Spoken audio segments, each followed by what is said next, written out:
వ్యవస్థలను పటిష్టపరచడానికి దోహదపడుతుంది అధ్యక్ష. నిర్దిష్ట కాల వేతన ఉపాధి, 15 రోజులలోపు వేతన చెల్లింపులు, అదేవిధంగా కాంట్రాక్టర్లు మిషనరీ వినియోగాన్ని నిషేధిస్తూ శ్రామిక శక్తి పనులపై దృష్టిని సారిస్తుంది అధ్యక్ష. గత 20 సంవత్సరాలుగా పేదరికం తగ్గింపు కోసం వ్యవసాయ కార్మికుల పెరిగిన బేరమాడే శక్తి, అదేవిధంగా నిస్సహాయ వలస తగ్గింపునకు, గ్రామీణ మౌలిక సదుపాయాల మెరుగుదలకు ఈ పథకం చెప్పుకోదగ్గ విధంగా దోహదపడింది అధ్యక్ష. దాదాపు 90% మంది MGNREGSలో లబ్ధిదారులు షెడ్యూల్ కులాలు, షెడ్యూల్ తెగలు, వెనుకబడిన తరగతుల వారు, అదేవిధంగా మహిళలు. ఈ పథకం కింద వేతనాలు పొందే 62% మంది మహిళలే అధ్యక్ష. ఇతర రంగాల్లో వ్యవసాయ కూలీలుగా హాజరు కాలైనటువంటి వారు కూడా మరి MGNREGS ద్వారా మహిళలు బయటికి వచ్చి వారి ఉపాధి కోసం ఈ పనులలో 62% మహిళలే పనిచేస్తున్నారు అధ్యక్ష. అదేవిధంగా ఈ చట్టం మహిళలకు ఆదాయాన్ని పొందడం మాత్రమే కాకుండా ఆత్మవిశ్వాసాన్ని, స్వావలంబనను, అదేవిధంగా హక్కులను కూడా అందించడం జరిగింది అధ్యక్ష. ఈ చట్టంలో నీటి సంరక్షణ, సాగునీరు, భూమి అభివృద్ధి, నర్సరీలు, ఉద్యానవనాల వంటి హరిత పనులకు సంబంధించిన వివిధ వ్యక్తిగత, సామాజిక, గ్రామీణ ఆస్తులు, గ్రామీణ కుటుంబాల గ్రామీణ జీవనోపాధి వనరులను పటిష్టపరిచాయి అధ్యక్ష. ఈ పథకం కింద CC రోడ్లు, GP భవనాలు, అంగన్వాడీ కేంద్రాలు, గ్రామీణ పారిశుద్ధ్య పనులు మున్నగు వాటి ద్వారా గ్రామీణ మౌలిక సదుపాయాలను పటిష్టపరచడం జరిగింది అధ్యక్ష. కోవిడ్ లాంటి మహమ్మారి టైంలో కూడా పట్టణాలు పారిపోమని చెప్తే మరి పల్లె తల్లిలాగా, కన్న తల్లిలాగా ఆదరించడానికి ప్రధాన కారణం ఉపాధి హామీ చట్టం. ఆ రోజు మరి ఎంతో ఉన్నతమైనటువంటి విద్యావంతులు కానీ, ఉద్యోగాలలో ఉన్నటువంటి వాళ్ళు కానీ, వ్యాపారం చేస్తున్నటువంటి వాళ్ళను కూడా హక్కున చేర్చుకొని ఉపాధి కల్పించినటువంటి మరి ఉపాధి హామీ హక్కు అధ్యక్ష. అది మహనీయుడు మహాత్మా గాంధీ గారి పేరు మీద ఆనాడు UPA గవర్నమెంట్లో ఈ చట్టాన్ని తీసుకొచ్చి మరి ఒక ఆకలి తీర్చే అమ్మలాగా, అదేవిధంగా పేదరికానికి మరి ఫుల్ స్టాప్ పెట్టే ఉపాధి హామీ హక్కులాగా ఇది మిగిలింది అధ్యక్ష. తెలంగాణలో NREGS అమలు చూస్తే 31 గ్రామీణ జిల్లాల్లోని 565 గ్రామీణ మండలాలకు వర్తింపు చేస్తూ 12,760 గ్రామ పంచాయతీలలో NREGS అమల్లో ఉంది అధ్యక్ష. 1,06,00,000 మంది వ్యక్తుల వర్తింపుతో 52 లక్షల జాబ్ కార్డులను జారీ చేయడం అయింది అధ్యక్ష. మొత్తం జాబ్ కార్డులలో గత 3 ఆర్థిక సంవత్సరాల్లో పని కోసం 32.56 లక్షల జాబ్ కార్డులు అధ్యక్ష. ఇందులో 54.7 లక్షల వేతనదారులు పని కోసం నివేదించి పనులలో ఉన్నారు అధ్యక్ష. రాష్ట్రంలో గత 2 సంవత్సరాలలో 92,212 జాబ్ కార్డులను జారీ చేయడం జరిగింది అధ్యక్ష. అదేవిధంగా 2006-07 ఆర్థిక సంవత్సరం నుంచి 2013-2014 ఆర్థిక సంవత్సరం వరకు తెలంగాణలో ఇదివరకు ఆంధ్రప్రదేశ్లోని తెలంగాణలో 90.93 కోట్ల పని దినాలను కల్పించడం ద్వారా 12,719 కోట్ల 66 లక్షల వ్యయం జరిగింది అధ్యక్ష. సగటున 32.56 లక్షల ఉనికిలో ఉన్న జాబ్ కార్డులలో 26 లక్షల గ్రామీణ కుటుంబాలు ప్రతి సంవత్సరం పని నిమిత్తం నివేదించారు అధ్యక్ష. నివేదిత కుటుంబాల ద్వారా సగటున 48.41 పని దినాలను వినియోగించడం జరిగింది అధ్యక్ష.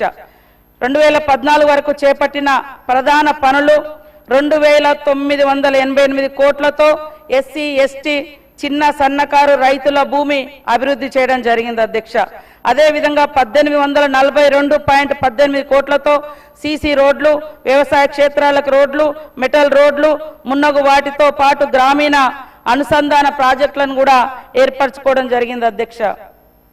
1316 కోట్లతో సాగునీటి చెరువుల పునరుద్ధరణ, 1051 కోట్లతో భూమిని లెవెలింగ్ చేయడము, 773 కోట్లతో క్షేత్ర మరియు ఫీడర్ ఛానళ్లు, 503.3 కోట్లతో మొక్కలు నాటడం, 224 కోట్లతో వ్యక్తిగత మరుగుదొడ్ల నిర్మాణం జరిగింది అధ్యక్ష.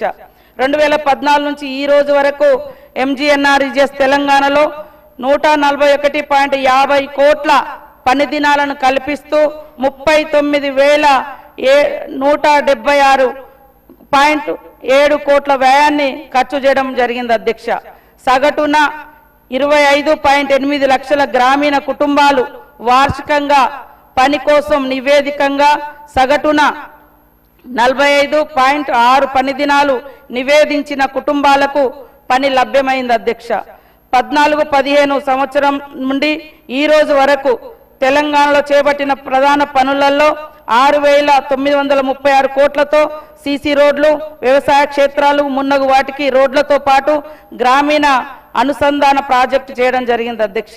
3,870 కోట్లతో సాగునీటి పునరుద్ధరణ కూడా చేయడం జరిగింది అధ్యక్ష. అదేవిధంగా 3,863.17 కోట్లతో మొక్కలు నాటడాన్ని చేపట్టడం జరిగింది అధ్యక్ష. ఇలా మళ్ళీ ప్రతి సంవత్సరం మనము ఫీడర్ ఛానల్స్ కానీ మరి అదేవిధంగా భూసారం తేమ పరిరక్షణ పనులు, భూమి లెవెలింగ్ చేయడము, అదేవిధంగా వ్యక్తిగత మరుగుదొడ్ల నిర్మాణము, ఈ రకంగా ప్రతి సంవత్సరం కోట్లల్లో మరి ఉపాధి హామీ ద్వారా పనులను మనం చేసి పారదర్శకతంగా జవాబుదారితనానికి, ఉత్పాదకత మరియు మన్నికైన ఆస్తులను కల్పించడానికి అత్యధిక ప్రాధాన్యతనిస్తూ పథకం అమలులో దేశంలోనే తెలంగాణ ముందంజలో ఉంది అధ్యక్ష. పథకాన్ని సమర్థవంతంగా అమలు చేయడంలో రాష్ట్ర ప్రభుత్వం, జిల్లాలు, మండలాలు, గ్రామ పంచాయతీలు జాతీయ స్థాయిలో వివిధ అవార్డులు కూడా పొందడం జరిగింది అధ్యక్ష. 2020-25 పనుల జాతర కూడా ఈ ప్రభుత్వం చేపట్టడం జరిగింది అధ్యక్ష. 2020-25 పనుల జాతర ఆగస్టు 22వ తేదీ నుండి పాటించే గ్రామ పంచాయతీలన్నిటిలో వివిధ ఎన్ఆర్జీఎస్ పనులను ప్రారంభించడం జరిగింది అధ్యక్ష.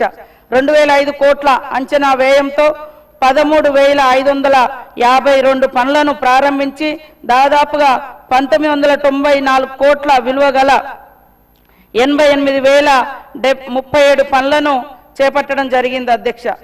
అదేవిధంగా మొత్తం మీద గ్రామాల సమగ్ర అభివృద్ధి కోసం దాదాపు 2025లో మరి 2,119 కోట్ల విలువ గల 101,589 పనులను ఉపాధి హామీ చట్టం ద్వారా చేపట్టడం జరిగింది అధ్యక్ష.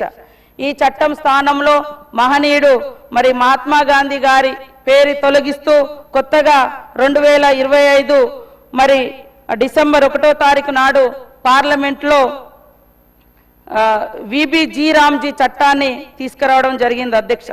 ఈ చట్టం యొక్క స్వరూపం చూస్తే మరి వికసిత్ భారత్ రోజ్గార్ అజీవికి మిషన్ గ్యారంటీ గ్రామీణ విబిజీ రామ్జీ చట్టం 2025 చట్టాన్ని చేయడం జరిగింది అధ్యక్ష.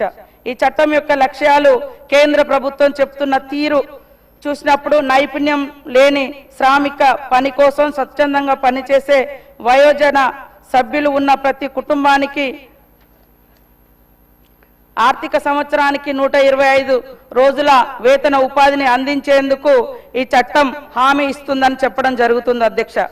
పబ్లిక్ వర్క్స్ ద్వారా సాధికారత, వృద్ధి, సమీకృతం, సంతృప్తితను ప్రోత్సహించడం ద్వారా వికసిత్ భారత్ జాతీయ గ్రామీణ మౌలిక సదుపాయాల స్టేక్ను ఏర్పాటు చేయడం, వ్యవసాయ సీజన్లో తగినంత వ్యవసాయ కూలీల లభ్యతను అందుబాటులో ఉంచి 60 రోజులు మరి జీ రామ్జీ చట్టం ద్వారా ఎలాంటి పని హక్కు కల్పించకూడదని నూతనంగా వచ్చిన జీ రామ్జీ చట్టం చెప్తా ఉంది అధ్యక్ష. ప్రధానమంత్రి గతిశక్తితో అనుసంధానించబడిన వికసిత గ్రామ పంచాయతీ ప్రణాళికల ద్వారా సమీకృత సంతృప్తి ఆధారిత ప్రణాళిక మొత్తం ప్రభుత్వ సేవలను సంస్థీకరించడం, అదేవిధంగా బయోమెట్రిక్ ప్రమాణీకరణ, మొబైల్ ఆధారిత వర్క్ సైట్ పర్యవేక్షణ, రియల్ టైం ఎంఐఎస్